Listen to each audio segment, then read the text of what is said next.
Hey everybody, ronarray here, and as 3.27 progresses, we're all using Genesis 3 in the new bridge mechanic a lot.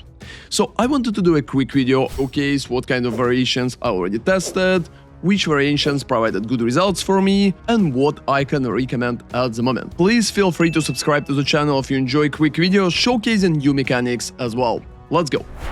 Now let's talk about the tree, and let's start with the currency and the graft setup. First off, I recommend to use grafts with big amount of graft blood, like with a very big pool. So perfectly you need to have like 5-6k or maybe even higher. So at that graft I have like 9,000 graft blood limit. That will give you an opportunity to come to the tree only like a few times an hour, because if you're going to use graft with like lower amount of graft blood, you will need to run there constantly, so keep that in mind when you're reaching endgame. And talking about the tree itself, for the currency tree, I'm currently recommending to go for like first style Genesis and going to the right, reaching Vile Growth. 5% chance for birth currency to drop as a full stack is absolutely mandatory for the comfortable setup. Keep in mind that you can refund any kind of passives for free, so you can repick your tree at any moment. So I'm also taking float seeds together with grasping flesh, just for the chance for warm gifts to birth an additional currency item. I think stacking chances to grow an additional item is working very good with the tree at the moment. And on top of it, there's a few nodes that I'm not taking. So at the left, I'm going for Prodigal Offsprings to birth an additional currency again. And nodes that I'm not taking at the moment is the Reflexive Contractions. Birth currencies instead dropped as many random currency shards. Since Divines right now has no shards in the game, and your main goal is just aim to get Divines from the tree, Reflexive Contractions, in my opinion, is not working very nice for it. I think there is a point to test it in the future to see if we can force like mirror shards from it. But when you just reach an endgame like red maps, I don't think aiming for mirror shards making much sense. But you can still get the occasional divines from the tree here and there, and I believe Reflexive Contractions is going to lower that chance, so I'm not really recommending it at the moment. Mutation Cultivation is not really bad, I'm probably going to take it later on, but at the moment Fallborn currency is jumping in price and still not stabilized, so it's hard to predict how good it's going to be. And the last part is Encrusted Fruit. It's 50% chance for birth currency to drop as gold instead. I'm not taking it completely because I believe that at the start of the league just getting any kind of currency, and especially like Chaoses and Divines, is much better than gold, so I think it could be used only in the future if you have very big issues with the gold itself. So I'm not taking those two and currently can't reach Mutation Cultivation just because I don't have enough points, but in the future I'm probably going to invest 1 point here just because of additional chance to get like additional currency item. Next tree is Grafts, and Grafts, to be honest, is just like very simple. In the Grafts you need to progress up. I usually prefer to progress through like rarity, but I believe that modifier of tier rating could be kinda nice as well, so you can progress on any of those. Additional graft is not really worth it because you need like good grafts, not a lot of bad grafts. After it, you need to pick one of the options, so like Owl Grafts, Ash Grafts, Tal Grafts, and Xof Grafts. It depends on your build at the moment and what kind of build you're running. So if you're, for example, playing Lightning build, going for Ash Graft is making sense. I'm playing physical, so I'm going for Graft because I need like Impale and additional physical damage most of the time, so taking this if you're playing a physical build. After it, you're just going up, and you can pick a few bonuses up there. First off, I recommend Modifier tier rating. It's going to make your grafts significantly better, and investing those 2 points is worth it. To the right, you can take additional graft again, but right now with much bigger chances. Or you can take additional rarity. So here it's heavily depends. Like most of the time I'm running additional graft. However, if you don't have a single good graft and you're just trying to fish for one, I believe that investing those points to the left for additional rarity is making sense. However, most of my Grafts are already like rare, so I'm not really forcing it further. As a stabilized version, if you're not sure, you can always do like 1 point to the right, 1 point to the left, and call it a day. So, talking about the Mysterious 3, right now I don't have points there because I haven't finished it, but I believe when you will have points, first off you need to go up for Pathogenesis and just take Lavish Warm Gift chance, because Lavish Warm Gifts is pretty much warm gifts for currency, so I heavily recommend them because more warm gifts for currency will just make sure that you're receiving more currency in general, and I think that's worth it the most. After you take Lavish, I think it's making sense to go like for that one and take like Natural Selection, just because of the additional item bonus. Artificial Selection, in my opinion, shouldn't be that effective, but we obviously need to test that since I haven't played with that tree, and here I can't say a lot. The situation with the unique tree is pretty interesting. At the moment, it's making sense to just go to the right and try to hunt for Fullborn. So getting Corrupted Flesh, so 100% increased chance to be Fullborn, and Corruption if it's not Fullborn, and Recessive Gens for Birth Uniques are rolled an additional time, keeping the rarest outcome. It's working pretty nice if you're literally searching for some particular good Fullborn item. The rest is just 2 points that you will need to spend for any kind of item if you're searching for. So initially you can just go Fullborn chance, take Glittering, and for example spell 1 additional point for belts.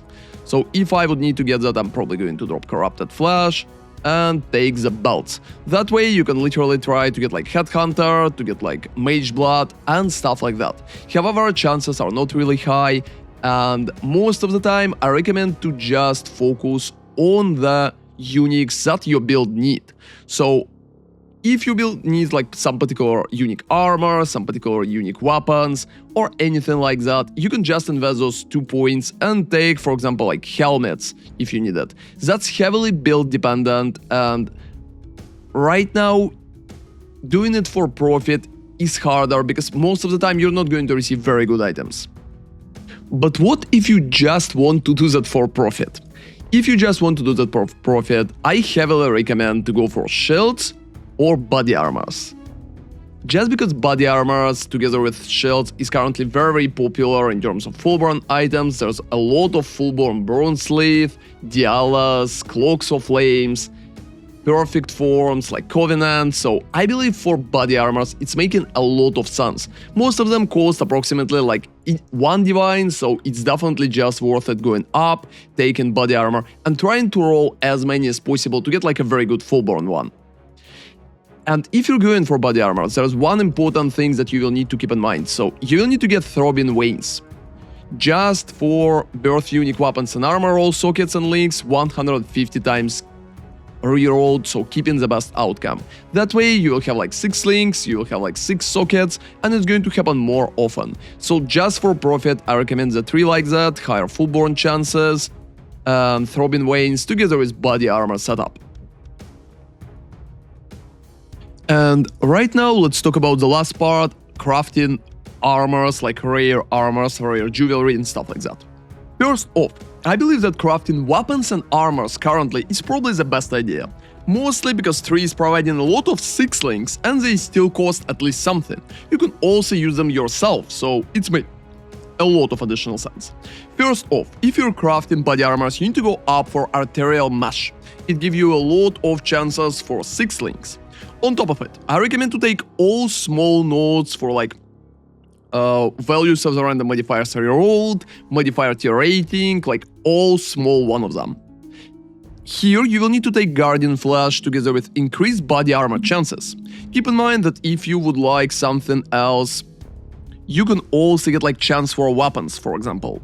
You can run them both at the same time, but if you really feel like you need only body armors, drop those 2 points and invest 1 here and 1 based on what you currently prefer. So after it, it's also very important to go for Severin, which gives you lowest level modifier removed. It's going to make your items significantly better. At the left, since we're rolling for body armors, I'm taking reduced mana modifier chance because you don't really need mana on the body armor most of the time. So that modifier is going to take a prefix part, and that could be pretty bad if instead of defenses or even life, you're going to roll mana, so I'm always reducing chances for mana. On top of it, here you will need to pick variation of the armor. So most of the time, like dexterity and intelligence combination is working very good because those body armors are probably the most expensive at the moment. But you can also go for one that's working for your build. If you want like strength, you can run for it. If you want just intelligence, is making a lot of sense too. But most of the time, I'm just taking 2 points right here, so like intelligence and dexterity, and running hybrid body armors like that.